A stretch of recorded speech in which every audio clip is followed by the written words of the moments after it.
ସାଙ୍ଗ ମାନେ ଭିଡିଓକୁ ସମସ୍ତଙ୍କୁ ସ୍ୱାଗତ। ଦି ଦିନ ହେଲାଣି ଟିକେ ଦେହ ଖରାପ ଥିବାରୁ ଭିଡିଓ ଅପଲୋଡ କରିପାରୁନଥିଲି, ସେଥିପାଇଁ ଏକ୍ସକ୍ୟୁଜ। ଆଉ ସକାଳୁ ହେଇଛି ମୁଣ୍ଡ ଖାଲି ବିନ୍ଧା ଚିଟିକା ହଉଛି, ହେଲେ କଣ ହବ, କାମ ତା ବାଟରେ ଚାଲିଛି। ଆଉ ଏଇଠି ଦେଖନ୍ତୁ ମୁଁ ଏତେ ଅନ୍ୟମନସ୍କ ଲଙ୍କା ଗଛରେ ପାଣି ଦଉଥିଲି, ମଗଟାକୁ ଏଇଠି ପକେଇ ଦେଇ ପଳେଇଛି। ଖୋଜୁଛି ସିଆଡେ ଦୁନିଆ ଯାକ, ଘର ବାହାର ଚାରିଆଡେ। ଆଉ ଖୁସି ଆଜି ଗାଧେଇକି ଟିକେ ଖରା ଛିଡା ହେଇଥିଲା, ଦେଖି ମୋତେ ଡାକ ଚାଲିଲା, ମୁଁ ଏଠି ବ୍ଲୁ କଣ ଦେଖାଯାଉଛି।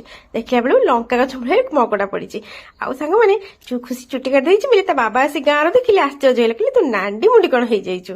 ଆଉ ତାପରେ 4ଟା ବେଳକୁ ଦେଖନ୍ତୁ ଖୁସି ବାହାରିଲା ଡ୍ୟାନ୍ସ କ୍ଲାସ। ଏଇ ଯୋଉ ମାଙ୍କଡ ଟୋପି ଗୁଡା ପିନ୍ଧିକି ଏବେ ଯୋଉ ଭିଡିଓ କରୁଛନ୍ତି, ଆଉ ଟ୍ରେଣ୍ଡିଂ ରେ କୋଉ ଗୀତ ଅଛି ଟିକେ କମେଣ୍ଟରେ ଲେଖିଦେବେ। ତାପରେ ସିଏ ତାକୁ ପିନ୍ଧି ଅଛି ପଳେଇଲା ଡ୍ୟାନ୍ସ କ୍ଲାସ। ଆଉ ସାଙ୍ଗମାନେ ସିଏ ଗଲା ପରେ ମୁଁ ରୋଷେଇ କରିବାକୁ ଆସିଲି ଭାରି। ଆଜି ମୁଁ ରୁଟି କରିଥାନ୍ତି ଆଉ ଆଳୁ ମଟର ତରକାରୀ କରିଥାନ୍ତି। ପୁଅ କହିଲା ମାମା କଣ କରୁଛୁ, ଗୋଟେ ଭଲ ଜିନିଷ ଖାଇବି। ମୁଁ କହିଲି ଏଠି କିଛି ଭଲ ଜିନିଷ ମିଳୁନି, କଣ ଖାଇବୁ।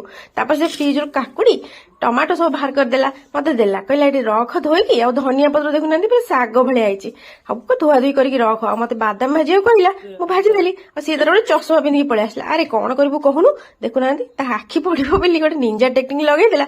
ଏଠି ସବୁ ପିଆଜ ଲଙ୍କା ଫଙ୍କା ସବୁ କାଟିଦେଲା। ତାପରେ ମତେ କହିଲା ସେଇ ଯୋଉ ଆଳୁଦମଟାରେ ଯୋଉ ଆଳୁଟାକୁ ଚକଟି କରିଦେଇଥିଲି ଚାଟ ଭଳିଆ, ତାକୁ ସବୁ ପ୍ଲେଟରେ ବାଢେ। ମୁଁ ପ୍ଲେଟରେ ବାଢିଦେଲି, ତା ଉପରେ ସେ ଯୋଉ ଲଙ୍କା କାଟିଥିଲା, ଲଙ୍କା ପିଆଜ ଧନିଆ ପତ୍ର ତାକୁ ସବୁ ପକେଇଲା। ମାନେ ସେ ତା ଆଇଡିଆରେ ଗୋଟେ ବଢିଆ ଚାଟ ତିଆରି କରିଦେଲା। ଆଉ ଇଏ ସବୁ ହଉଛି ଇନଷ୍ଟାଗ୍ରାମ ର କମାଲ ସାଙ୍ଗମାନେ, ତାର ଭାରି ଆଇଡିଆ।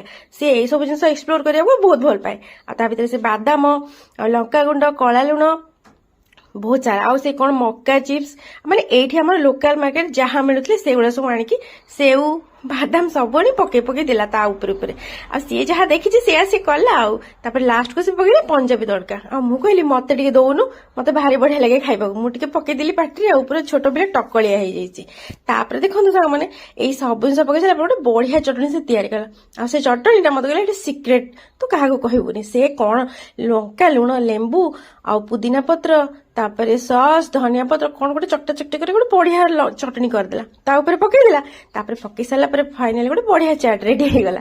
ଆଉ ଖୁସି ପୁଣି ନିଦର ଶୋଇ ପଡିଥିଲା, ତାକୁ ଉଠେଇଦେଲା। ସିଏ ତାଙ୍କର ଭାଇ ଭଉଣୀ 2 ଜଣ ଯାକ ବାଡି ବୁଡି ଖାଇବାରେ ବ୍ୟସ୍ତ ହେଇଗଲେ। ଆଉ ସାଙ୍ଗମାନେ ସମସ୍ତଙ୍କର ମୁଁ ଟିକେ ଟିକେ ଭିଡିଓ କରିଦେଲି, ସମସ୍ତେ କହିଲେ ବଢିଆ ଲାଗୁଛି। ଆଉ ଲାଷ୍ଟକୁ ମୁଁ ଟିକେ ଖାଇଦେଲି। ଆଉ ସାଙ୍ଗମାନେ ମୁଁ ଜମା ବି ଚାଟ ଖାଇବାକୁ ଭଲ ପାଏନି, କିନ୍ତୁ ଆଜି ମୋ ପୁଅ ଯେହେତୁ ବନେଇଥିଲା ମତେ ଭାରି ବଢିଆ ଲାଗୁଥିଲା। ଆଉ ସାଙ୍ଗମାନେ ପେଟେ ପେଟେ ଖାଇଦେଲୁ, ଆଉ ରାତିରେ ଆଉ ଡିନର କିଛି କରିପାରିଲୁନୁ। ଆଉ ସାଙ୍ଗମାନେ ଭିଡିଓ ଭଲ ଲାଗିଲେ ଲାଇକ୍ ସେୟାର କରିବେ। ରହିଲି, ଜୟ ଜଗନ୍ନାଥ।